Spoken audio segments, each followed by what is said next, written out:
لا حول ولا قوة إلا بالله العلي العظيم حسبنا الله ونعم الوكيل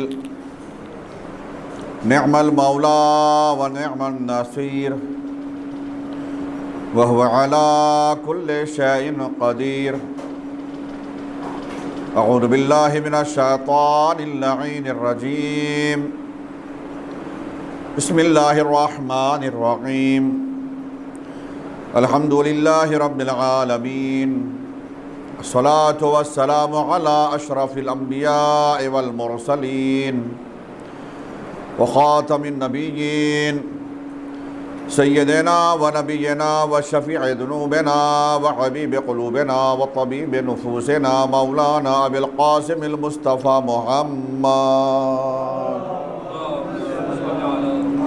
وعلى آله الطيبين الطاهرين المعصومين المنتجبين المنتخبين المظلومين أذهب الله عنهم الرجس وطهرهم تطهيرا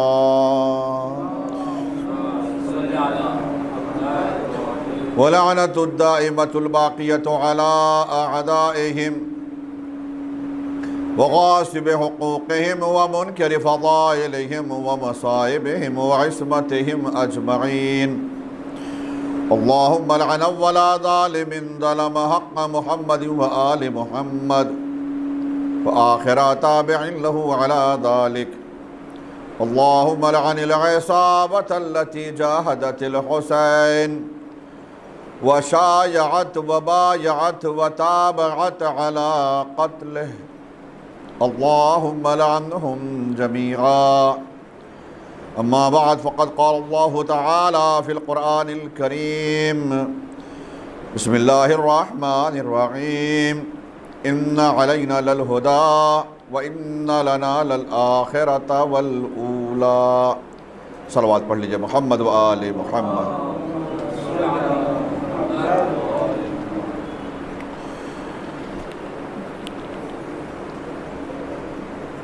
چودہ سو 45 ہجری ختم ہو چکی ہے اور جیسے ہی ماہ محرم الحرام کا چاند نمودار ہوا 1446 ہجری کا آغاز ہو گیا اور 1446 ہجری کا آغاز کا مطلب یہ ہے کہ اسلامی کیلنڈر کے اعتبار سے نیا سال شروع ہو گیا. دنیا میں دستور یہ ہے کہ جب ان کا نیا سال شروع ہوتا ہے تو لوگوں کو مبارکباد دی جاتی ہے اور آپ اچھی طریقے سے جانتے ہیں جس قوم کا بھی جن اقوام کا بھی جب نیا سال شروع ہوگا تو پہلے ہی مبارکباد کے سلسلے شروع ہو جاتے ہیں. لیکن دنیا میں اکیلی قوم یہ ہماری ایسی ہے کہ جن کا نیا سال شروع ہوتا ہے اسلامی اعتبار سے جو نیا سال شروع ہو رہا ہے تو خوشی کے ساتھ نہیں بلکہ غم کے ساتھ شروع ہوتا ہے. دنیا میں ہمارے علاوہ جتنے بھی مسلمانوں کے جتنے دیگر فرقے ہیں ان کے یہاں آج بھی دستور ہے. عربوں میں آپ دیکھیں آج بھی محرم کے چاند کے نمودار ہوتے ہی مبارکباد کا سلسلہ ان کے یہاں شروع ہو جاتا ہے. کل عام وانتم بخیر کل عام وانتم بألف خیر. جیسے آپ انگلش میں جس طریقے سے آپ کہتے ہیں ہیپی نیو ایئر اسی طریقے سے وہ عربی زبان میں مبارکباد سلسلہ شروع کر دیتا ہے محرم کے چاند نمودار ہوتے ہی. لیکن یہ ہماری قوم ایک اکیلی ایسی قوم ہے اور اکیلا ایک ایسا فرقہ ہے کہ جہاں پر ہم شوق مناتے ہیں نئے سال کا استقبال کرتے ہیں تو غم کے ساتھ استقبال کرتے ہیں. بہت ساری ایسی قومیں ہیں جو ہمارے اوپر ہنستی بھی ہیں بہت سارے ایسے لوگ ہیں جو ہمارا مذاق بھی اڑاتے ہیں کہ دیکھو ان کا نیا سال شروع ہو رہا ہے اور وہ بھی غم کے ساتھ، بجائے یہ کہ خوش ہونا چاہیے، یہ نئے سال کا آغاز رو کر رہے ہیں۔ مگر لوگ نہیں جانتے، یا جان بوجھ کر وہ جاننا ہی نہیں چاہتے، یا جانتے ہوئے بھی انجان بن رہے ہیں کہ سال کا آغاز ہی ہمارے غم سے نہیں ہوتا ہے، ہماری تو زندگی کا آغاز ہی رو کر ہوا ہے۔ جب ہم اس دنیا میں آئے تھے تو سب سے پہلے ہم روئے تھے، اور ہم ہی نہیں بلکہ پروردگار عالم نے جب اس کائنات کو خلق کیا تھا تو آدم و حوا کو جب اس دنیا کو آباد کرنے کے لیے بھیجا تھا تو آدم و حوا بھی اس دنیا میں آنے کے بعد روئے تھے۔ جناب آدم جب جنت سے آئے ہیں، جناب حوا جب جنت سے زمین پر نازل ہوئی تو اللہ نے جناب آدم کو سری لنکا کی پہاڑیوں پر اتارا اور جناب حوا کو حجاز میں جدہ میں اتارا۔ جو شہر جدہ ہے اس کو جدہ کہا ہی اس لیے جاتا ہے کہ عربی زبان میں جدہ یعنی دادی، جدہ کا مطلب ہوتا ہے عربی زبان میں دادی۔ چونکہ جناب حوا جدہ کے پہاڑ پر نازل ہوئی تھی اس لیے جدہ کا نام، اس شہر کا نام ہی جدہ پڑ گیا، یعنی دادی والا شہر، جناب حوا کی وجہ سے۔ جناب آدم سری لنکا کے پہاڑوں پر نازل۔ اب جناب آدم جناب حوا کے فراق میں مسلسل روتے رہے، اور جناب حوا جناب آدم کے فراق میں روتی رہی، جب تک ان دونوں کے آپس میں پھر سے ملاقات نہیں ہوئی دونوں ایک دوسرے کے فراق میں روتے رہے۔ اور پروردگار عالم نے ایک تہذیب قائم کر دی کہ دیکھو میں صرف اور صرف تمہارے سال کا آغاز ہی رو کر نہیں کر رہا ہوں، میں تو اس دنیا کا آغاز ہی رو کر رہا ہوں، رونے کی بنیاد پر کر رہا ہوں۔ صلوات پڑھ لیجئے آپ حضرات بآواز سے بلند محمد جناب آدم و حوا روئے، بلکہ ہر بچہ پیدا ہونے والا جب اس دنیا میں آتا ہے تو وہ سب سے پہلے روتا ہی، اور اگر بچہ پیدا ہونے کے بعد نہ روئے تب گھر والوں کو ٹینشن ہو جاتی ہے، گھر والے فکر، ان کو ایک فکر میں مبتلا ہو جاتے ہیں، فکر لاحق ہو جاتی ہے کہ بچہ پیدا تو ہو گیا مگر رو کیوں نہیں رہا۔ اس سے بحث نہیں ہے کہ بچہ پیدا ہونے والا وہ لڑکا ہے یا لڑکی، اور اس سے بھی بحث نہیں ہے کہ پیدا ہونے والا بچہ کس قوم کا ہے، کس مذہب کا ہے، کس فرقے کا ہے۔ دنیا میں جتنی بھی اقوام ہیں، جتنے بھی افراد ہیں، کسی بھی مذہب و ملت سے تعلق رکھتے ہیں اور کسی بھی سرزمین سے تعلق رکھتے ہوں، پیدا ہونے کے بعد بچہ روتا ہے، اور جب تک بچہ نہیں روئے گا تب تک والدین یا دادا دادی، نانا نانی جو بھی باہر ہیں، مثلا بچہ ہاسپٹل میں پیدا ہو رہا ہے تو دائیں کے یہاں پیدا ہو رہا ہے تو جہاں بھی پیدا ہوا اس وقت تک پیدا ہو گیا مگر وہ ٹینشن میں، اس وقت تک مبارکباد تک بھی نہیں دی جا رہی، بلکہ ایک دوسرے سے یہ بھی کہا جا رہا ہے کہ دعا کرو، پیدا تو ہو گیا، ولادت تو ہو چکی ہے مگر بچہ رویا نہیں، اتنے فکر میں کیوں ہے آپ؟ کہ جب تک بچہ روتا نہیں ہے اس وقت تک بچے کو صحیح و سالم نہیں مانا جاتا۔ ادھر بچہ رویا، ادھر والدین بھی خوش، دادا دادی بھی خوش، نانا نانی بھی خوش، بچہ رو رہا ہے اور گھر والے سارے کے سارے خوش ہو رہے ہیں۔ کیوں؟ کہا اس لیے کہ اب یہ گارنٹی ہے کہ بچہ صحیح ہے، بچہ زندہ رہے گا، بچہ سلامت رہے گا، یعنی بچے کا رونا زندگی کی علامت مانا جاتا ہے، جب تک نہیں روتا تب تک سب کو فکر ہے۔ اس کا مطلب یہ ہے کہ رونا زندگی کی علامت ہے، توجہ فرما رہے ہیں آپ، رونا زندگی کی علامت ہے۔ اب وہ قوم زندہ ہیں جو رویا کرتی ہیں وہ لوگ مردہ ہیں، وہ اقوام مردہ ہیں جو رونے تک کے اوپر اعتراض کر دیا کرتے ہیں۔ صلوات پڑھ لیجئے محمد و آل محمد۔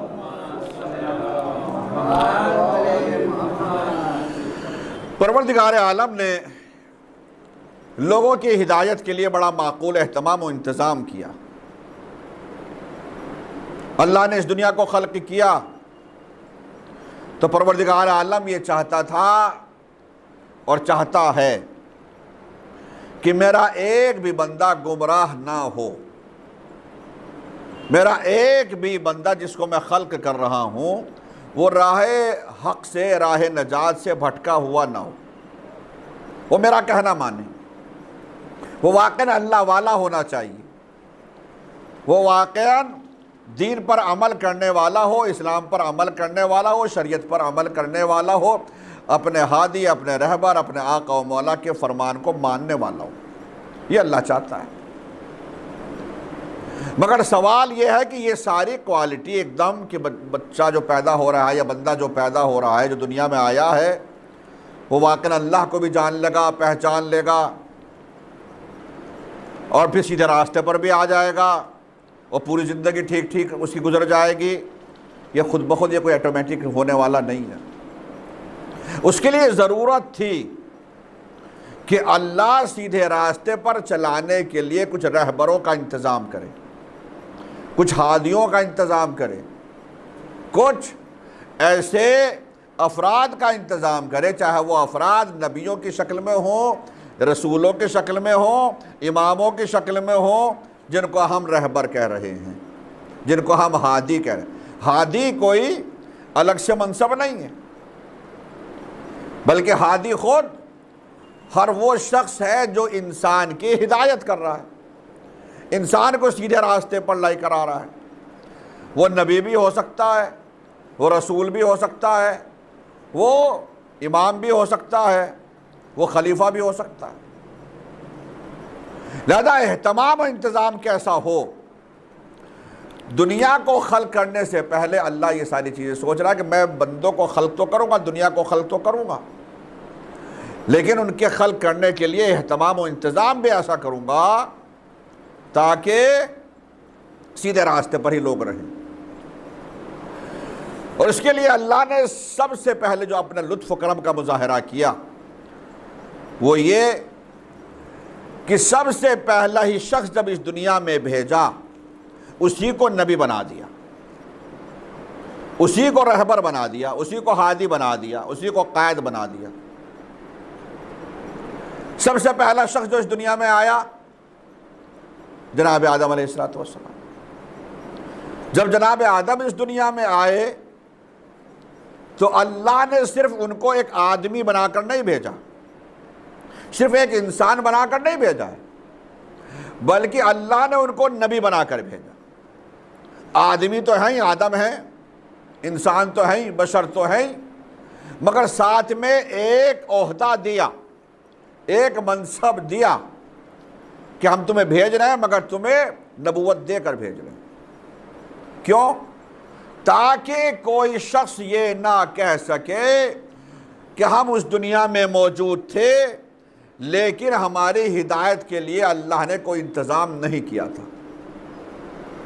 اللہ نے اپنی حجت کو تمام کیا، اور حجت کو اس انداز سے تمام کیا کوئی ایک شخص یہ نہیں کہہ سکتا کہ ہم ہدایت چاہتے تھے مگر کوئی ہدایت کرنے والا نہیں تھا، ہم صراط مستقیم پر چلنا چاہتے تھے مگر ہمیں کوئی سیدھا راستہ دکھانے والا اور بتانے والا نہیں تھا۔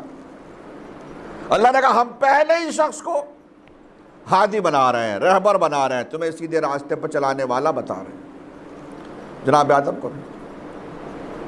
اللہ نے جس وقت جناب آدم کو اس دنیا میں بھیجنا چاہا تو فرشتوں کے سامنے ایک اعلان کیا، اور وہ اعلان بڑا مشہور، انی جاعل فی الارض خلیفہ، میں روئے زمین پر خلیفہ بنانے والا ہوں، اپنا ایک نمائندہ میں زمین پر بنانے والا ہوں۔ فرشتوں نے جیسے ہی سنا فوراً کہا قالوا اتجعل فیہا من یفسد فیہا ویسفک الدماء، اے میرے پروردگار، ہمارے پروردگار، کیا زمین پر جس کو آپ بنانا چاہ رہے ہیں، اتجعل فیہا من یفسد فیہا، جو زمین پر ایسے کو بنانا چاہ رہے ہیں آپ جو زمین پر فساد برپا کرے یا خوریزی کرے، وَيَسْفِكُ الدِّمَاء، جو خوریزی کرے، خون بہائے، نَحْنُ نُسَبِّحُ بِحَمْدِكَ وَنُقَدِّسُ لَكَ، ہم تیری حمد کرتے ہیں، ہم تقدیس کرتے ہیں، ہمیشہ تسبیح تحلیل کرتے رہتے ہیں۔ یعنی اس کام کے لیے الگ سے بنانے کی ضرورت نہیں ہے۔ جس کام کے لیے تو چاہ رہا ہے کہ کسی کو بنائے گا، زمین پر بھیجے گا، کیا ضرورت ہے؟ ہم زیادہ اہل ہیں، ہم چلے جائیں گے۔ بس یہ نہیں کہا، مگر اپنی صفات بتا دی، نحن نسبح بحمدک ونقدس لک۔ اللہ نے اس وقت فقط اتنا جواب دیا، انی اعلم ما لا تعلمون، جو میں جانتا ہوں وہ تم نہیں جانتے۔ اس بات کو تو میں ابھی یہیں پر روک رہا ہوں، مگر جب اللہ نے اس سلسلے کو قرآن مجید میں شروع کیا ہے، اس وقت فرمایا میرے حبیب اس وقت کو یاد کرو۔ 30ویں پارے کی آیت یہیں سے 30واں آیت سورہ بقرہ کی 30ویں آیت یہیں سے شروع ہو رہی ہے۔ میرے رسول اس وقت کو یاد کرو جب ہم نے فرشتوں سے کہا۔ اب مجھے بتائیے رسول کس زمانے میں آئے ہیں اور بات کس کی ہو رہی ہے؟ کوئی بھی قرآن مجید کی کوئی بھی تفسیر دیکھ لیجیے آپ، قرآن مجید کی تفسیر جب آپ دیکھیں گے شیعہ سنی کی بات ہی نہیں ہے، اور کس زمانے میں کس نے تفسیر کی ہے اس کی بات ہی نہیں۔ آپ دیکھیں تو ہر ایک نے یہ چیز لکھی کہ اللہ نے رسول اللہ سے کہا، یعنی آیت جب نازل کی ہے کہ میرے حبیب اس وقت کو یاد کرو۔ کون سے وقت کو یاد کرو؟ جب ہم نے فرشتوں سے کہا تھا کہ ہم روئے زمین پر خلیفہ بنانے والے، تو یاد کون کرتا ہے مجھے یہ بتا دیجئے۔ یہ جملہ کس سے کہا جاتا ہے کہ یاد کرو؟ یہ جملہ کس سے کہا جاتا ہے کہ یاد کرو؟ یہ اس سے کہا جائے گا جو موقع پر موجود ہو پہلے سے، جو ہو ہی نہ موقع پر، اس سے آپ کیسے کہہ سکتے ہیں یاد کرو؟ اگر میں یہ کہوں کہ آج ظہر میں جو حضرات موجود تھے، مثلا میں نے ظہرانہ مثلا مجلس پڑھی، فرض کیجیے، تو یاد کریں آپ حضرات، یاد کریں جو صبح کی جو مجلس میں نے کہا تھا، یا میں آج کہوں جو میں نے کل کہا تھا کہ آپ کے یاد ہوگا کل جو میں نے مجلس میں کہا تھا، تو میں کس سے کہہ رہا ہوں؟ یہ اس سے کہہ رہا ہوں جو حضرات مجلس میں کل تھے، لیکن جو کل تھے ہی نہیں، انہیں کیا معلوم کیا پڑھا ہے اور کیا نہیں پڑھا ہے۔ تو یہ جملہ کی یاد کرو اس سے کہا جائے گا جو پہلے سے ہیں۔ سب سے پہلے 1,24,000 نبی اللہ نے بھیجے، سب سے پہلے نبی کے بارے میں اللہ بات کر رہا ہے، اور سب سے آخری نبی سے کہہ رہا ہے کہ میرے رسول اس وقت کو یاد کرو، اور درمیان میں یہ نبی گزر گئے 1,00,000 سے زیادہ، اس وقت کو یاد کرو۔ تو یہ سوال بنتا ہے یا نہیں بنتا ہے؟ یہ کیسے کہہ رہا ہے اللہ؟ یہ بات صرف اسی سے کہی جا سکتی ہے جو پہلے سے ہو۔ اس بات کا جواب رسول اللہ صلی اللہ علیہ وآلہ وسلم نے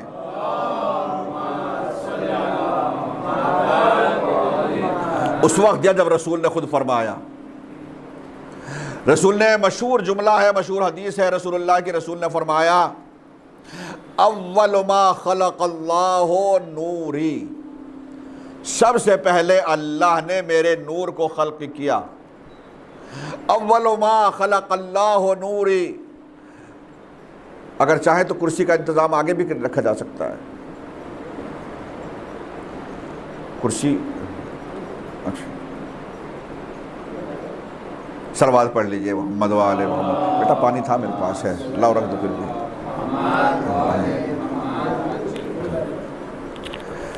شکریہ۔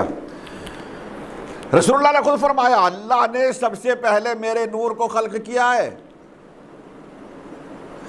اور صرف رسول ہی کے نور کو نہیں، ایک موقع پر رسول نے فرمایا خلقت انا وعلی من نور واحد، میں اور علی ایک ہی نور سے خلق کیے گئے ہیں۔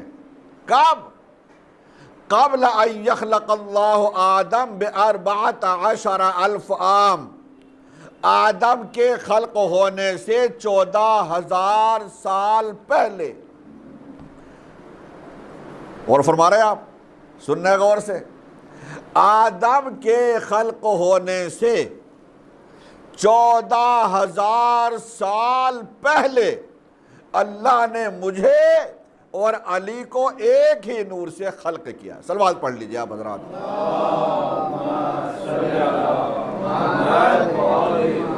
14,000 سال پہلے خلق ہوئے تو تھے کہاں؟ دنیا میں تو آئے سب سے آخر میں۔ اس کا جواب دیا کنا اشباہ من نور،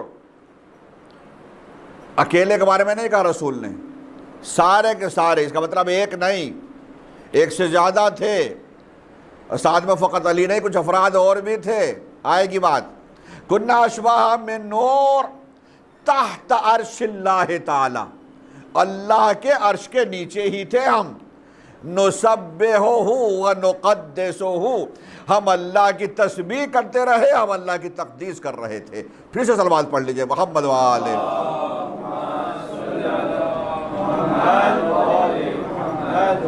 اللہ نے سب سے پہلے پنجتن کے نور کو خلق کیا، اور خلق کرنے کے بعد آدم کے خلق ہونے سے 14,000 سال پہلے اللہ تھا، اور اللہ کا عرش، اور وہیں پر تسبیح و تحلیل پنجتن پاک کر رہے۔ یہ بات اس وقت سے بھی ثابت ہو جاتی ہے۔ وہ ایک نعرہ آپ لگاتے ہیں نا، جب نعرے مولا کے لگاتے ہیں تو اس میں آپ جب کہتے ہیں کہ جبریل کا ٹیچر ہے، کہتے ہیں نا جب نعرے لگتے ہیں تو اس میں ایک نعرہ یہ بھی ہے کہ جبریل کے ٹیچر، تو آپ جواب میں کہتے ہیں کہ علی علی۔ مگر یہ جبریل کے ٹیچر کیسے ہوئے، کہاں سے ہوئے، یہ کیسے کہہ رہے ہیں آپ؟ ایک دن رسول اللہ صلی اللہ علیہ وآلہ وسلم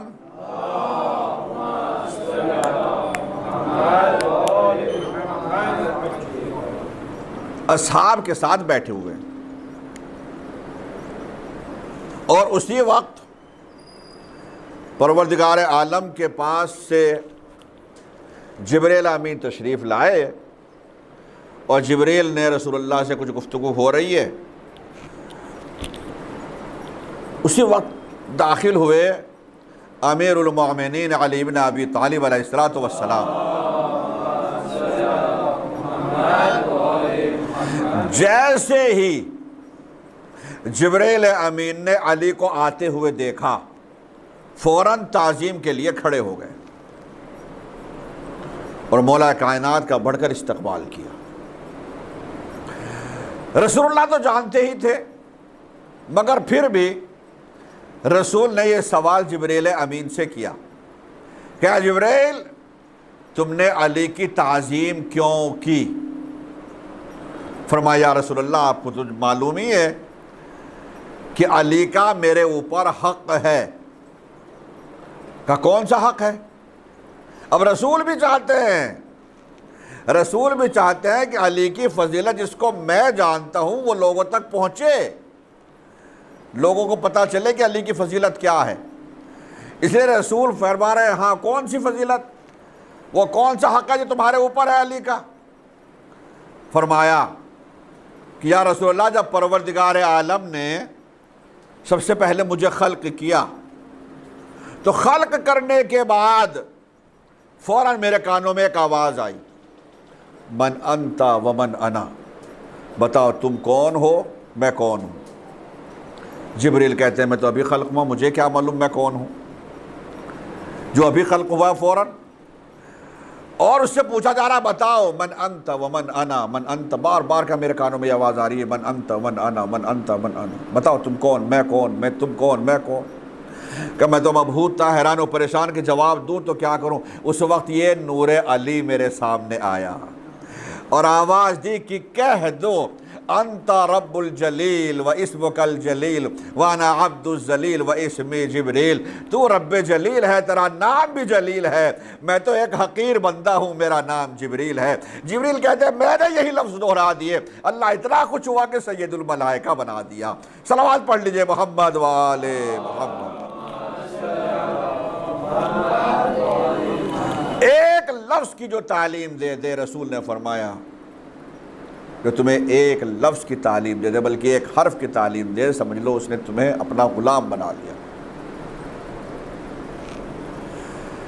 جبریل امین سمجھتے تھے کہ چونکہ علی نے مجھے تعلیم دی ہے تو یہ علی کا میرے اوپر حق ہے۔ علی کو یا رسول اللہ اس دن سے میں مسلسل جب بھی علی کو دیکھتا ہوں، جب بھی علی کہیں نظر آتے ہیں، میں علی کی تعظیم کے لیے کھڑا ہو جاتا ہوں، چونکہ میں علی کو اپنا استاد سمجھتا ہوں۔ اس لیے آپ جب نعرہ لگاتے ہیں تو کہتے ہیں کہ علی کے بارے میں جبریل کے ٹیچر۔ تو یہ کس زمانے کی بات ہے؟ تو آدم سے پہلے کی بات ہو گئی۔ فرشتے اس وقت، فرشتوں سے تو آدم کے بارے میں کہا تھا۔ اب سمجھیے میں کہاں سے لے کر چل رہا ہوں آپ کو، اور انشاءاللہ ان مجالس میں سلسلہ پورا آدمیت اور انسانیت اور رہبریت انشاءاللہ یہ آپ تک پہنچتا رہے گا۔ کوشش کی جائے گی، بھلے ہی تفصیل نہ صحیح مگر جس حد تک اجمالی طور پر ہی صحیح، جہاں تک وقت ہمیں ساتھ دے گا ہمارا، یہ آپ تک پہنچے گا۔ چنانچہ یہ بات جناب جبریل کو خلق کیا، پہلا فرشتہ ہے جس کو خلق کیا، یہ اس وقت کی بات ہے۔ اور آدم کو خلق ہونے کے بارے میں اللہ فرشتوں سے کہہ رہا ہے، تو نور علی سامنے آیا، کہا یہ نور علی تھا جس نے مجھے تعلیم دی، جس کی وجہ سے میں علی کو اپنا استاد مانتا ہوں۔ تو علی اکیلے نہیں، رسول نے بھی، میں نے حدیث آپ کے سامنے فرمائی، رسول نے فرمایا ہاں میں اور علی ایک ہی نور سے، کنا اشباہا من نور تحت عرش اللہ نسبحہ ونقدسہ۔ پروردگار عالم نے جب اس کائنات کو خلق کیا، اس وقت حدیث قدسی کے وہ جملے ہیں جب اللہ خود کہہ رہا ہے کنت کنزا مخفیا، میں چھپا ہوا خزانہ تھا، فاحببت ان اعرف فخلقتک یا محمد، میرے حبیب جب میں نے یہ چاہا کہ میں پہچانا جاؤں تو میرے حبیب میں نے سب سے پہلے تمہیں خلق کیا، اور اسی نور سے پھر علی کو خلق کیا۔ یہ بالکل ابتدا کی بات ہے، سب سے پہلے کنت کنزا مخفیا، میں چھپا ہوا خزانہ تھا، فاحببت ان اعرف فخلقتک یا محمد، میں نے یہ چاہا کہ میں بھی پہچانا جاؤں، اللہ کہہ رہا ہے، تو میرے حبیب میں نے تمہیں خلق کر دیا، اور تمہارے نور کو خلق کیا، اور اسی نور سے، یعنی اللہ تھا فقط، اور اللہ کے علاوہ کچھ بھی نہیں تھا۔ ذرا توجہ کیجئے گا میری طرف، صرف اللہ تھا اور کچھ بھی نہیں، اور صرف اللہ تھا، حد یہ ہے کہ اللہ کے نام بھی نہیں تھے۔ جتنے بھی آپ، اللہ کے نام کتنے ہیں آپ نے پڑھے ہوں گے مثلا کتاب میں کہ 99 نام ہیں یا 100 نام ہیں یا اتنے نام ہیں، نہیں ہے، یہ اللہ کا ایک ہی نام ہے، فقط اللہ کا نام فقط ایک ہی ہے۔ اور جتنے بھی آپ نام کہہ رہے ہیں حقیقت میں یہ نام نہیں ہیں، یہ سارے کے سارے اللہ کے صفات ہیں، باقی نام ہے فقط ایک اللہ۔ اللہ کا فقط نام تھا فقط ایک اللہ، اور سارے صفات بعد میں بنتے چلے گئے، اور یہ صفات اس لیے نہیں تھے کوئی اور، اللہ کا نام کہ اللہ کے علاوہ کوئی اور نام نہیں تھا، اس لیے نہیں تھا کہ نام کی ضرورت اس وقت پڑتی ہے جب کوئی پکارنے والا ہو۔ متوجہ ہیں آپ؟ نام کی ضرورت کب پڑتی ہے؟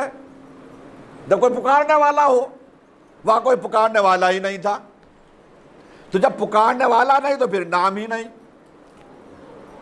اس لیے فقط اللہ تھا، فقط۔ کوئی بچہ اگر جنگل میں پیدا ہو جائے تو اس کا کیا نام ہوگا؟ کچھ بھی نہیں، چونکہ وہ معاشرے میں آیا ہی نہیں، آبادی میں آیا ہی نہیں، کوئی اس نے کسی نے دیکھا نہیں، اس نے کسی کو دیکھا نہیں، کوئی پکارنے والا نہیں، کوئی بلانے والا نہیں، تو بس بچہ ہے، بچہ فقط. مگر یہ بچہ کون ہے، کس کا ہے، نام کیا ہے اس کا، کچھ بھی نہیں. اللہ تھا مگر کوئی اللہ کو پکارنے والا نہیں تھا، اللہ کو کوئی بلانے والا نہیں تھا، اس لیے فقط اللہ تو تھا مگر اس کے باقی صفات نہیں تھے. اللہ نے سب سے پہلے اہل بیت کے نور کو خلق کیا. توجہ کیجئے گا، اللہ نے سب سے پہلے اہل بیت کے نور کو خلق کیا.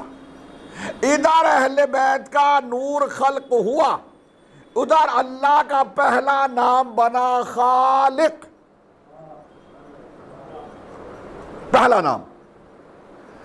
جس نور کو خلق کیا تھا، اس نور نے پھر اس کو غذا چاہیے تھی، اس نے رزق کھایا، اللہ نے رزق دیا، اللہ کا دوسرا نام بنا رازق.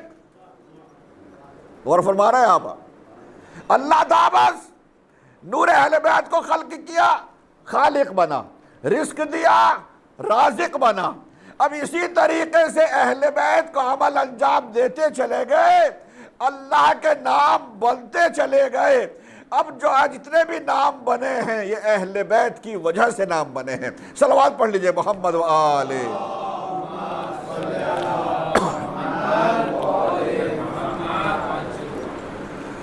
تو سب سے پہلے اللہ نے اہل بیت کے نور کو خلق کیا. پھر اب جو اللہ کہاں سے لے کر چلا ہوں، اب جو اللہ کہہ رہا ہے وہ اس بنا پر کہہ رہا ہے. خلق کرنا چاہ رہا ہے آدم کو، قرآن میں نعت نازل کی ہے اس 1,24,000 یا 1,25,000 انبیاء جو پہلے گزر چکے، ان سب کے بعد سب سے آخر میں جو نبی آیا اس سے گفتگو کر رہا ہے اور کہہ رہا ہے اس وقت کو یاد کرو.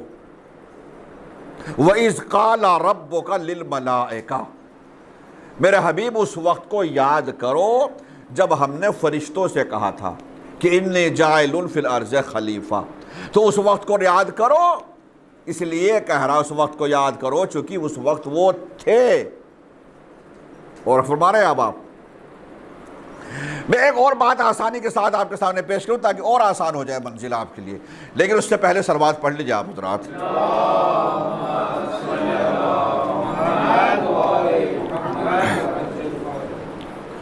جناب ابراہیم کے بارے میں آپ جانتے ہیں، نبی ہیں، رسول ہیں، اولو العزم پیغمبر ہیں، صاحب شریعت ہیں. جناب ابراہیم ایک راستے سے گزرے. آئندہ کے مجالس میں تفصیل سے جناب ابراہیم کے بارے میں ہم گفتگو کریں گے، مگر اس بات کو واضح کرنا چاہتا ہوں. دیکھا کہ ایک مردار ہے، مردار ایسا ہے کہ جس کے جسم کا آدھا حصہ پانی کے اندر اور جسم کا آدھا حصہ پانی کے باہر. جو حصہ پانی کے اندر ہے اس کو پانی کے جانور کھا رہے ہیں، جو حصہ پانی کے باہر ہے اس کو خشکی کے جانور کھا رہے ہیں. ایک ہی انسان ہے، سینکڑوں جانوروں کی خوراک بن چکا، بلکہ ہزاروں جانوروں کی خوراک بن چکا. جناب ابراہیم نے کبھی ایسا منظر نہیں دیکھا تھا. جیسے اس منظر کو دیکھا فوراً پروردگار عالم سے کہا رب ارنی کیف تحیی الموتى، پروردگار مجھے دکھا دے کہ ایسے مردوں کو زندہ کیسے کرے گا. نبی کو سمجھیے کتنا بڑا نبی، لیکن اتنا بڑا نبی ہونے کے باوجود اللہ سے کہہ رہا ہے یا اللہ مجھے دکھا دے کہ تو ایسے مردوں کو زندہ کیسے کرے گا. رب ارنی کیف تحیی الموتى قال اولم تؤمن، اے ابراہیم کیا تمہیں ایمان نہیں ہے؟ قال بلی ولکن لیطمئن قلبی، کہا اطمینان، مجھے اطمینان قلب چاہیے، میرا ایمان تو ہے مگر اطمینان قلب چاہیے. اطمینان قلب کب کیا ہوتا ہے؟ جب انسان یقین کی آخری منزل پر، جب یقین کی منزل میں ہو. اس وقت کہا جاتا ہے انسان مطمئن ہے، یعنی یقین ہے۔ ابھی آپ سب یہاں بیٹھے ہوئے ہیں، اگر فرض کرے کوئی شخص کہے، باہر سے کوئی شخص آئے اور کہے کہ وہاں نیچے ایکسیڈنٹ ہو گیا، تو جو آنے والا بتا رہا ہے ہم سب بیٹھ کے سوچیں گے کہ بات جھوٹ تھوڑی بول رہا ہوگا، صحیح کہہ رہا ہوگا، اس کیا ضرورت ہے جھوٹ بولنے کی؟ تو ہم مان لیں گے کہ کوئی ایکسیڈنٹ ہو گیا ہوگا کوئی راستے میں، کوئی بھی خبر دے رہا، کوئی بھی خبر، ایکسیڈنٹ نہ کہی کوئی اچھی خبر مان لو، کوئی اچھی خبر دے رہا ہے تو ہم مانیں گے کہ شاید صحیح کہہ رہا ہوگا۔ لیکن اگر کوئی شخص یہیں بیٹھے ہوئے میں افراد میں سے کوئی شخص اٹھے اور اٹھنے کے بعد کسی دوسرا شخص کے ہاتھوں کے اوپر قرآن رکھ کر کہے کہ اس قرآن کی قسم کھا کر کہو کہ کیا واقعاً باہر ایکسیڈنٹ ہو گیا، تو ہم میں سے کوئی قسم کھائے گا؟ کوئی نہیں کھائے گا۔ کیوں نہیں کھائے گا؟ ہم نے تو مان لیا تھا، جو باہر والے نے آ کر خبر دی تھی ہم نے تو مان لیا تھا کہ وہ صحیح بول رہا ہے، ایکسیڈنٹ ہوا ہوگا، ورنہ کیوں جھوٹ بولے گا؟ ہم نے مان لیا تھا کہ ہوا ہوگا۔ اس نے کہا آگ لگ گئی، ہم نے مان لیا آگ لگ گئی ہوگی۔ لیکن آپ کو تیسرا آدمی اٹھ کر کہہ رہا کہ قسم کھاؤ اس قرآن کی کہ کیا واقعاً باہر آگ لگ گئی، باہر ایکسیڈنٹ ہو گیا، باہر کچھ بھی، تو ہم میں سے کوئی بھی قرآن کی قسم نہیں کھائے گا۔ کیوں؟ اس لیے کہ مان تو لیا تھا مگر یقین کی منزل میں ہم نہیں ہیں۔ یقین کب ہوگا؟ جب ہم یہاں سے خود اپنی آنکھ سے دیکھتے تو یقین ہوتا۔ ابھی یہ بات چلی رہی ہے، فوراً ایک آدمی اٹھے جلدی سے باہر جائے اور باہر دیکھ کے آئے تو پتہ چلا واقعی ایکسیڈنٹ ہوا ہے، وہ فوراً آ کر کہا لا مولانا میرے ہاتھ پر قرآن رکھو، میں قسم کھاتا ہوں، میں قسم کھاتا ہوں اس قرآن کی واقعی ایکسیڈنٹ ہو گیا۔ یہ کیسے قسم کھا رہا ہے؟ یہ قسم اس لیے کھا رہا ہے کہ دیکھ کر آ گیا، ورنہ یہ بھی قسم نہ کھاتا۔ چونکہ دیکھ لیا اس لیے اس کو یقین ہو گیا، یعنی یہ مطمئن ہے۔ اور فرمایا آپ نے، جناب ابراہیم کیا کہہ رہے ہیں؟ اللہ نے کہا کہ اے ابراہیم کیا تمہارا ایمان نہیں ہے؟ قال بلا ولکن لیطمئن قلبی، لیکن اطمینان قلب چاہتا ہوں، یعنی یقین کی منزل میں نہیں ہوں، یقین چاہتا ہوں۔ بس یاد رکھے گا اس یقین کو، مجھے امیر المومنین علی بن ابی طالب علیہ السلام کا نہج البلاغہ میں وہ جملہ یاد ہے، مولا نے فرمایا لو کشف الغطا لمزددت یقینا، اگر آسمان سے میری نظروں کے سامنے سے سارے حجاب بھی ہٹا دیے جائیں تب بھی میرے یقین میں اضافہ نہیں ہوگا، چونکہ علی یقین کی اس آخری منزل پر ہے جہاں پر اب کوئی مزید اضافے کا امکان نہیں ہے۔ صلوات پڑھ لیجئے محمد و آل محمد۔ یہ فرق آ گیا، فرق اس لیے آ گیا، علی آخری منزل میں اس لیے ہیں کہ کائنات خلق ہو رہی تھی، علی دیکھ رہے تھے۔ ابراہیم بعد کی مخلوق ہے، علی اول مخلوق ہے۔ پھر سے صلوات پڑھیے محمد و آل۔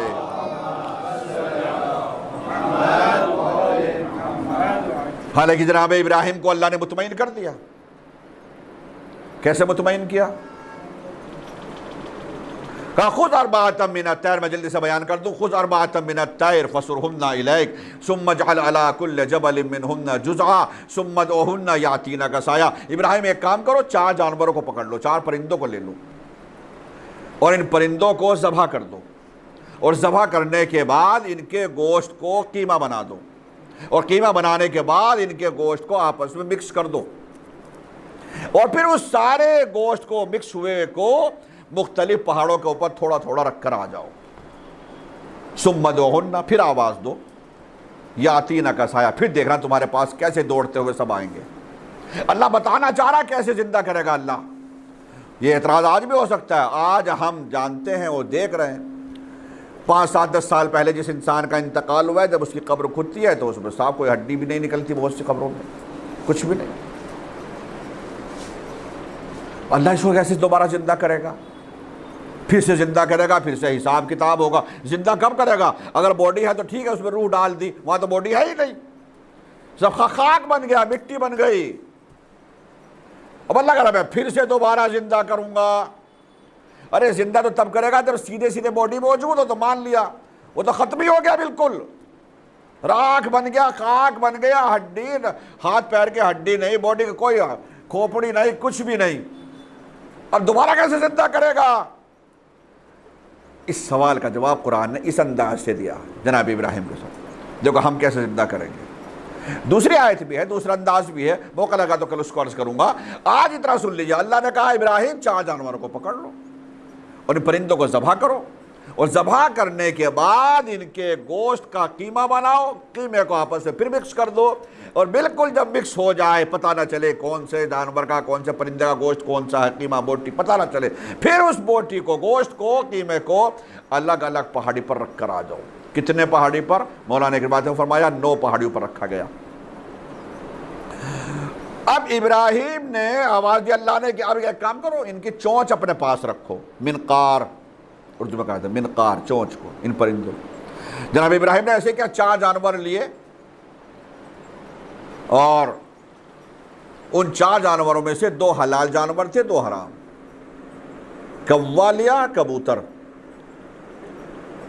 مرغا لیا اور مور، ٹھیک ہے، مرغا اور مور، اور چاروں جانوروں کی، پرندوں کی خصوصیات بالکل الگ ہیں ایک دوسرے سے، ایک پالتو ہے، ایک صحرائی ہے، کوئی حلال جانور ہے، کوئی حرام جانور ہے، اور کہا ان کی منقار، اس کو لے کر جناب ابراہیم نے جب ذبح کر دیا، جیسے اللہ نے کہا تھا ایسا ہی کیا، منقار اپنے ہاتھ میں رکھی، اور ہاتھ میں رکھنے کے بعد پھر ایک پرندے کی منقار کو، چونچ کو ہاتھ میں رکھ کے اب اس کا نام لے کر آواز دی۔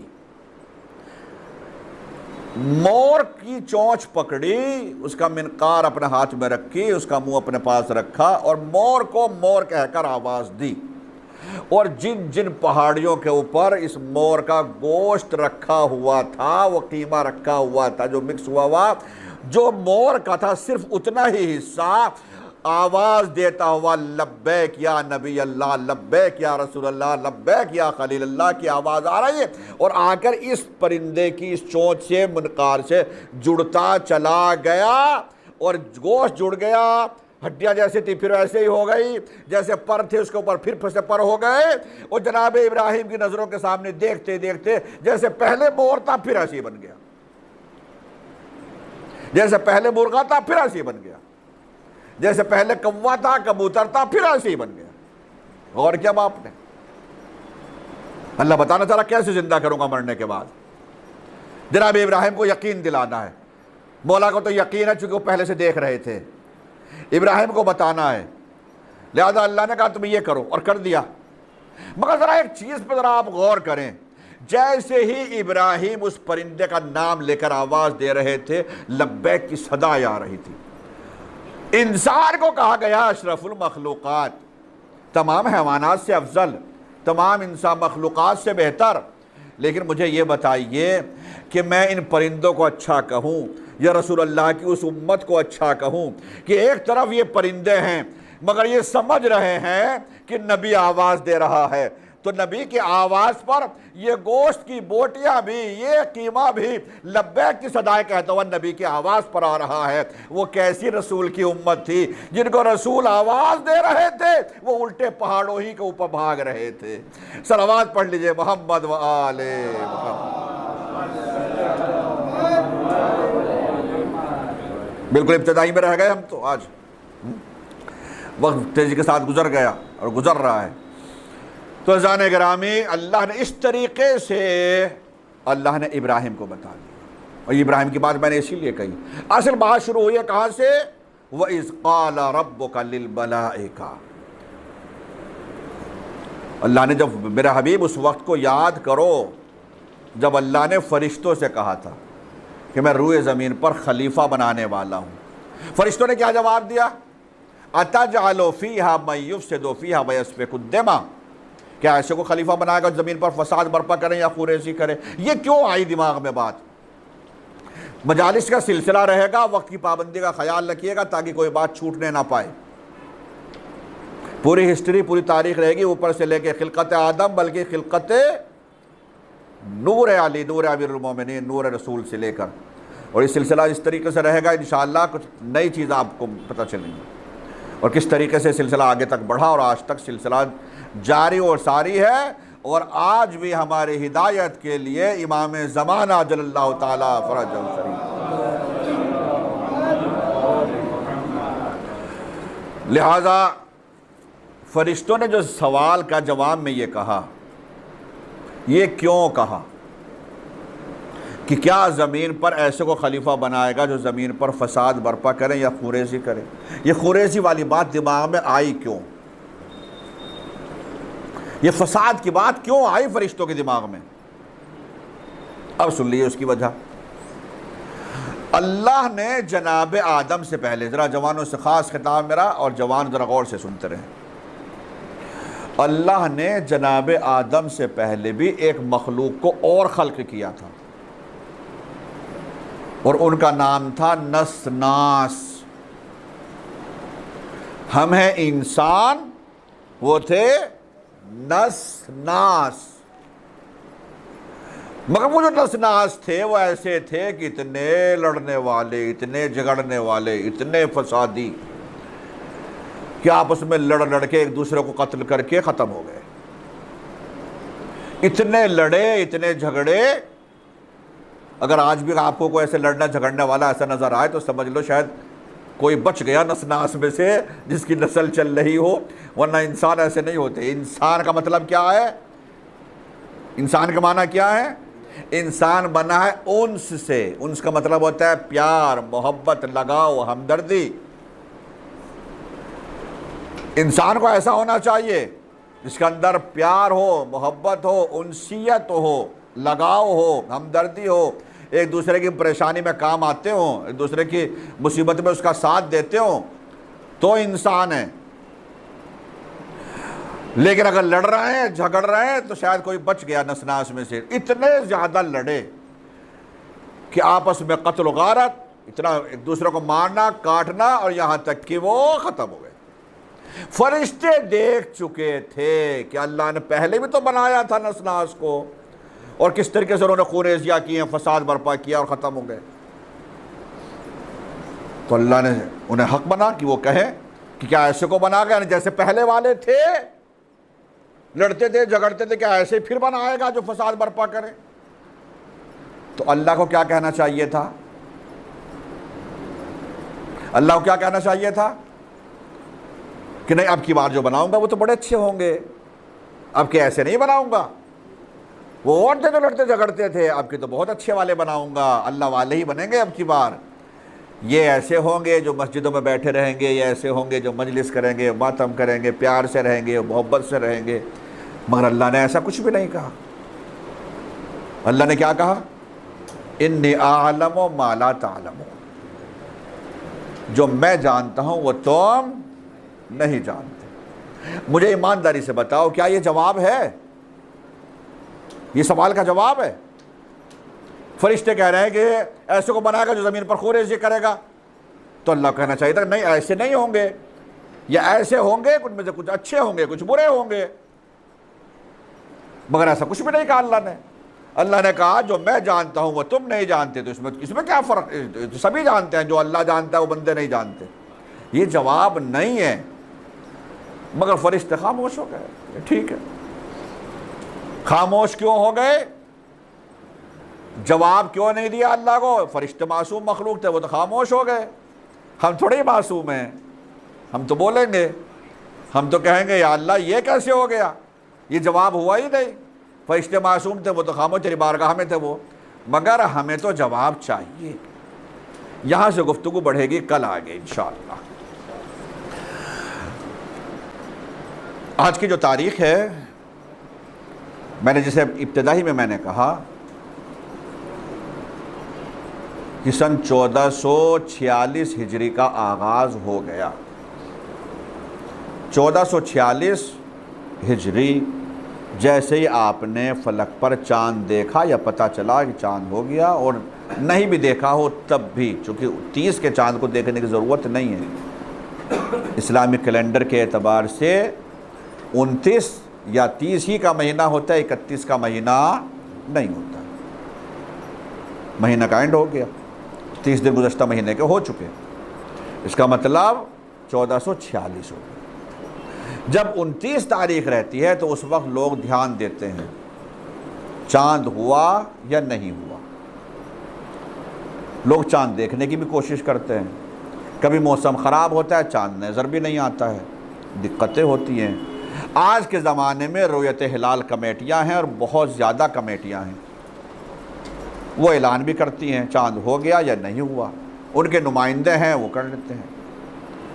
لیکن جس زمانے میں رسول تھے، جس زمانے میں ابتدائی اسلام میں، خاص طور سے میں بات کر رہا ہوں واقعہ کربلا کے بعد، اس زمانے میں چاند کی پہچان، خاص طور سے محرم کے چاند کی پہچان کیسے ہوتی تھی؟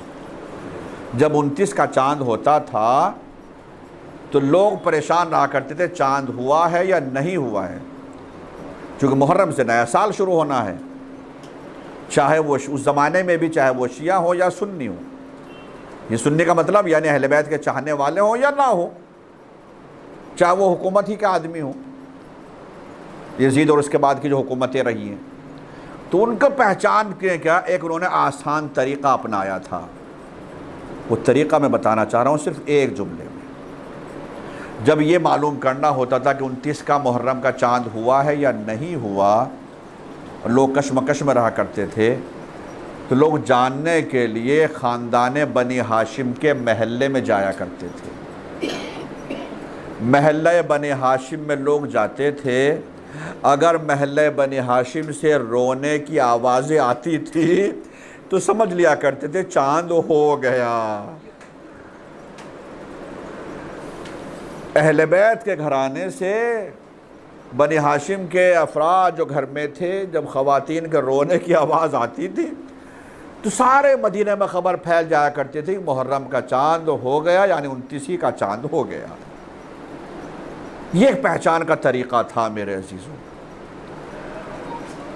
اس لیے کہ یہ چاند وہ چاند ہے جو غم کی خبر تو لے کر آیا ہے، مگر یہی وہ محرم کا چاند تھا جس میں لیلا کا چاند اپنے سینے پر برچی کا بل پھل کھا کر سو گیا۔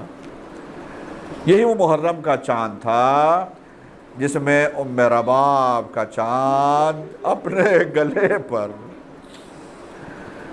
سہ شعبہ تیر کو کھا کر سو گیا۔ قمر بنی ہاشم کا چاند اپنے بازو کو کٹوا کر اسی مہینے میں، اسی چاند میں فرات کے کنارے سو گیا۔ میرے عزیزو، کس کس مصیبت کا تذکرہ کیا جائے، کس کس غم کو بیان کیا جائے۔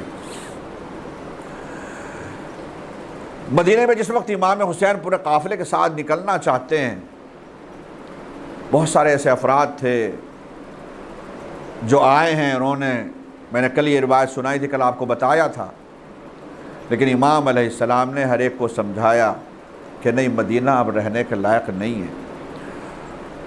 امام علیہ السلام نے جب، آپ جانتے ہیں اور اچھی طریقے سے جانتے ہیں، 22 رجب المرجب ہم جو کرتے ہیں وہ کیوں کرتے ہیں، جو کنڈوں کی نیاز دلاتے ہیں آپ کیوں کرتے ہیں وہ اچھی طرح سے جانتے ہیں۔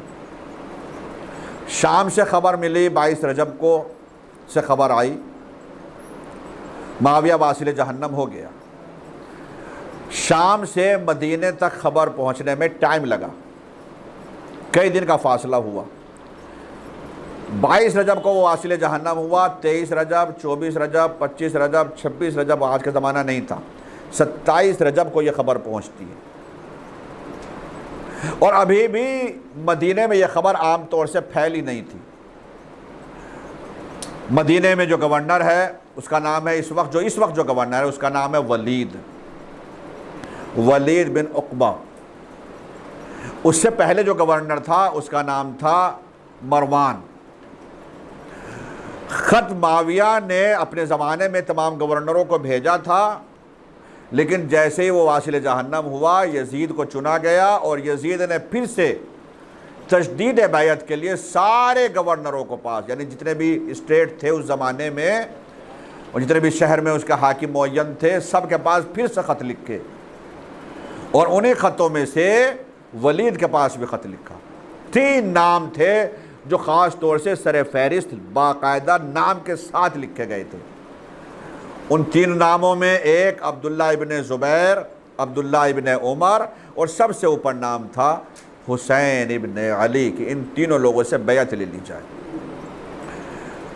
امام علیہ السلام جس وقت ولید کے پاس یہ خط پہنچتا ہے، ولید نے فوراً پرانا جو گورنر تھا اس گورنر کو بلایا جس کا نام میں نے بتایا مروان، اور اس سے مشورہ کیا، چونکہ اس خط کے ساتھ ایک خط اور تھا، چھوٹی پرچی الگ سے اور تھی، اور اس پرچی میں لکھا تھا کہ اگر حسین بیعت نہ کریں تو سر قلم کر کے میرے پاس بھیج دو۔ اور اب یہ گورنر پریشان یہ تھا کہ کیا یہ کام اتنا آسان ہے، کروں تو کیا کروں، اس لیے اس نے مشورے کے طور پر بلا لیا، قاصد کو بھیجا، اور جس وقت قاصد کو بھیجا ہے امام کے پاس، امام مسجد نبوی میں بیٹھے ہوئے تھے، اور اتفاق کے بعد عبداللہ ابن زبیر بھی وہیں بیٹھا ہوا تھا۔ پہلے قاصد عبداللہ ابن زبیر کے پاس گیا، عبداللہ ابن زبیر کے پاس جیسے ہی گیا، امام علیہ السلام نے فوراً جو اپنے اصحاب جو ساتھ بیٹھے ہوئے تھے، امام نے فوراً سب کے سامنے بیان کیا کہ معاویہ واصل جہنم ہو چکا ہے، یزید کو خلیفہ بنا لیا گیا ہے، اور اس کا خط آ چکا ہے، اور بیعت کا مطالبہ کیا جا رہا ہے، اور یہ قاصد ابھی ہمارے پاس بھی آئے گا۔ اور وہی ہوا، اور وہ تفصیل میں چونکہ وقت ختم ہو گیا ہے لیکن میں تفصیل میں مزید اب جانا نہیں چاہتا۔ امام علیہ السلام نے فرمایا میں نے خود خواب دیکھا ہے، اور اس خواب میں جو تعبیر امام علیہ السلام جو بتائی وہ بتایا کہ میں نے دیکھا ہے خواب میں کہ معاویہ کے گھر سے آگ کے شعلے بلند ہو رہے ہیں، جس کی تعبیر یہی ہے کہ وہ واصل جہنم ہو چکا ہے اور وہ یزید کو منتخب لیا گیا۔ چنانچہ جیسے امام نے کہا تھا وہی ہوا، قاصد اب امام علیہ السلام کے پاس آئے، امام علیہ السلام نے فرمایا جاؤ ہم ابھی آتے ہیں۔ امام مسجد سے اپنے گھر آئے، اور گھر آنے کے بعد سب سے پہلے شہزادی زینب نے کہا میرے بھائی میں اکیلے جانے نہیں دوں گی، اور ایک دو نہیں 30 افراد تھے، 18 بنی ہاشم جو آپ کہتے ہیں وہ تھے، اور دیگر افراد سب ملا کر 30 جوان تھے بنی ہاشم کے جو امام حسین کے ساتھ گورنر ہاؤس میں گئے تھے۔ امام علیہ السلام نے مگر سب کو روک لیا دروازے پر یہ کہہ کر کہ اگر ہماری آواز بلند ہوگی تب اندر آنا، ورنہ آپ کے آنے کی ضرورت نہیں ہے۔ اور امام اکیلے گورنر ہاؤس میں گئے، اندر گئے۔ امام جب اندر گئے ہیں تو دونوں پاس بیٹھے ہوئے تھے، یعنی ولید بھی اور مروان بھی۔ ولید نے معاویہ کے مرنے کی خبر سنائی، امام علیہ السلام نے انا للہ جو ایک رسمی طور پر کہا جاتا ہے انا للہ و انا الیہ راجعون، ایک عام بات طور پر امام نے پڑھی آیت قرآن کی۔ اس کے بعد اس نے کہا کہ یزید کو خلیفہ بنایا گیا ہے اور آپ سے بیعت کا مطالبہ کیا گیا۔ امام علیہ السلام نے، حالانکہ وہ خطبہ بھی ہے امام کا، وہیں پر جو چند جملے مولانا نے فرمایا مگر میں فی الحال نہیں بیان کروں گا۔ امام علیہ السلام نے فرمایا کہ یہ وقت بیعت کا نہیں ہے، صبح ہوگی لوگوں کو جمع کرنا، ہمیں بھی بلانا، ہمارا جو بھی جواب ہوگا ہم دن کے روشنی میں بتائیں گے، نہ کہ رات کی تاریکی میں یا شب کے اندھیرے میں۔ امام جب یہ کہہ کر اٹھے، جو پرانا گورنر تھا مروان، اس نے فوراً کہا ولید اگر آج حسین اس وقت نکل گئے تو دنیا کی کوئی طاقت نہیں ہے جو حسین سے بیعت لے لے، لہذا بہتر یہی ہے کہ صبح ہونے سے پہلے پہلے حسین سے بیعت لے لے۔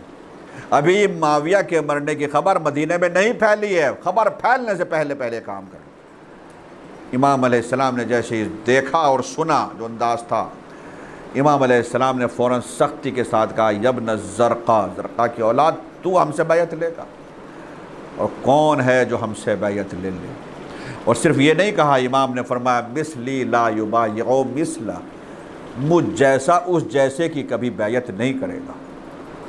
امام نے ایک جملے میں سب کچھ کہہ دیا، کہاں میں اور کہاں وہ، میں اس کی بیعت کروں گا۔ موقع ملے گا انشاءاللہ اس جملے کی وضاحت کروں گا میں، مثلی لا یبایع مثلا، مجھ جیسا اس جیسے کی بیعت نہیں کر سکتا۔ امام نے جیسے یہ جملہ کہا اور امام کی آواز بلند ہوئی، چونکہ سخت لہجہ تھا اور جملہ بھی سخت تھا، یہ خبر امام کی، یعنی یہ آواز امام کی باہر دارالامارہ کے باہر جو گورنر ہاؤس تھا، جو حاکم کا در تھا، اس سے باہر آواز نکل گئی۔ اور جیسے امام کی آواز باہر پہنچی، باہر جب انتظار میں کھڑے ہوئے سب سے آگے ابو الفضل العباس فوراً دروازے کو توڑتے ہوئے سیدھے اندر گھر میں داخل ہو گئے، اس گورنر ہاؤس میں۔ لیکن امام علیہ السلام نے روک لیا اور امام نے جملہ کہا عباس یہ مدینہ ہے کربلا، کس کس مصیبت کو بیان کریں؟ ایک جملہ کافی ہے میرے عزیزوں رونے کے لیے، اتنا ہی کافی ہے۔ عباس کو معلوم ہے کہ مجھے کس لیے خلق کیا گیا ہے، اللہ نے مجھے اس دنیا میں بھیجا ہے تو کس لیے بھیجا ہے، جانتے ہیں اچھی طریقے سے۔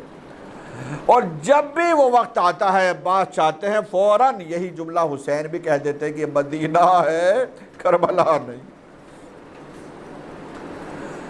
مولا علی کو شہید کیا گیا، عباس کو جلال آیا، عباس یہ کوفہ ہے مدینہ نہیں ہے۔ امام حسن کو زہر سے شہید کیا گیا اور امام کے جنازے کے اوپر تیروں کی بارش ہوئی، عباس کو جلال آ گیا، حسین آگے بڑھے، عباس مدینہ ہے کربلا نہیں ہے۔ آج ولید کے دربار میں بھی امام نے روک لیا، عباس مدینہ ہے کربلا نہیں۔ سب کو لے کر امام علیہ السلام واپس آ گئے، سفر کی تیاریاں شروع ہو گئی، اور بس میں نے ختم کر دیا۔ ایک ایک قبر پر جاتے ہیں، نانا کی قبر پر گئے، نانا آپ کی قبر کا مجاور جا رہا ہے، نانا آپ کی قبر پر روشنی کرنے والا حسین جا رہا ہے، نانا میں واپس نہیں آؤں گا مگر زینب ضرور واپس آئے گی، آپ کی امت نے جو سلوک کیا ہوگا زینب آپ کو ضرور بتائے گی۔ بھائی کی قبر پر گئے، بھائی حسن کی قبر پر گئے، اور روایت کے جملے عجیب ہیں، جب ماں کی قبر پر گئے ہیں تو اس انداز سے گئے ہیں جیسے کوئی چھوٹا بچہ گھٹنیوں چلتا ہے، ماں سے لپٹ جاتا ہے، اس طریقے سے ماں کی قبر سے لپٹ کے اماں لہولہان چمن دیکھنے چلو، زینب کے بازو میرا سب دیکھنے چلو، اماں حسین جا رہا ہے، وہ حسین جس کو آپ نے چکیا پیس پیس کر پالا وہ حسین جا رہا ہے، اماں میرے حق میں دعا کرنا۔ جب یہ حسین اپنے ششمائے علی اصغر کے گلے سے شعبہ تیر کو نکالے اس وقت میرے لیے دعا کرنا۔ ابا جس وقت یہ حسین کڑی الجوان کے سینے سے برچی کے پھل کو نکال اس وقت دعا کرنا۔ ماں کی قبر سے جدا ہوئے، سفر کی تیاریاں شروع ہوئی، اونٹوں پر سواریاں ہو رہی ہے، لیجئے ایک ایک بیوی کو سوار کیا جا رہا ہے، مگر ایک پریشانی آ گئی، اور پریشانی یہ ہے کہ جناب صغرا کو امام لے کر جانا نہیں چاہتے۔ امام نے صاف کہہ دیا صغرا مدینے میں رہے گی، صغرا کربلا نہیں جائے گی۔ علماء نے تعلیل بیان کی ہے، صغرا کی شکل میری ماں فاطمہ زہرا سے ملتی ہے، میں نہیں چاہتا میری ماں کی شکل و صورت کوفہ اور شام کے بازاروں میں پھرائی جائے، صغرا نہیں جائے گی۔ صغرا نے کہا بابا اگر میں نہیں جاؤں گی تو میرے پاس علی اصغر کو چھوڑ دیجئے، میں کس کے سہارے رہوں گی۔ علی اصغر کو صغرا نے لے رکھا ہے۔ ہر ایک بی بی جب سوار ہونے لگی چاہتی ہے کہ علی اصغر کو آغوش سے لے لے جناب صغرا کی، مگر علی اصغر صغرا کی آغوش کو نہیں چھوڑتے، اور حد تو اس وقت ہو گئی، بس ایک جملہ مجلس تمام ہے کہ جب حد یہ ہے کہ مادر علی اصغر رباب نے ہاتھوں کو بڑھایا، میرے لال علی اصغر اب چلنے کا وقت ہو گیا، اب تو میری آغوش میں آ جاؤ، مگر صغرا کی آغوش کو علی اصغر نے نہیں چھوڑا۔ ایک مرتبہ حسین نے ایک جملہ کہا، میری لاڈلی صغرا میں اصغر سے ایک جملہ کچھ کہنا چاہتا ہوں، اگر اس کے باوجود بھی علی اصغر تمہاری آغوش میں رہا پھر ہم علی اصغر کو چھوڑ دیں گے، کربلا نہیں لے کر جائیں گے۔ اور ایک مرتبہ حسین آگے بڑھے، نہ جانے کیا کہہ دیا، بس جیسے ہی وہ جملہ علی اصغر کے کان میں کہا صغرا کی آغوش کو چھوڑ دیا، باپ کی آغوش میں آ گئے۔ عجب نہیں، علماء نے بیان کیا، عجب نہیں حسین نے کہا اے علی اصغر ارے اگر تم مدینے میں ہی رہو گے، اے میرے لال علی اصغر اگر تم صغرا کی آغوش کو نہیں چھوڑو گے، حرملہ کا سے شعبہ تیر کون اپنے گلے پر کھائے گا؟ تم تو حجت خدا کے فرزند ہو، تمہیں اپنی حجت کو تمام کرنا ہے۔ الا لعنت اللہ علی القوم الظالمین وسيعلم الذين ظلموا أي منقلب ينقلبون إنا لله وإنا إليه راجعون رضا بقضائه وتسليما لأمره ربنا تقبل منا إنك أنت السميع العليم۔ ماتم حسین۔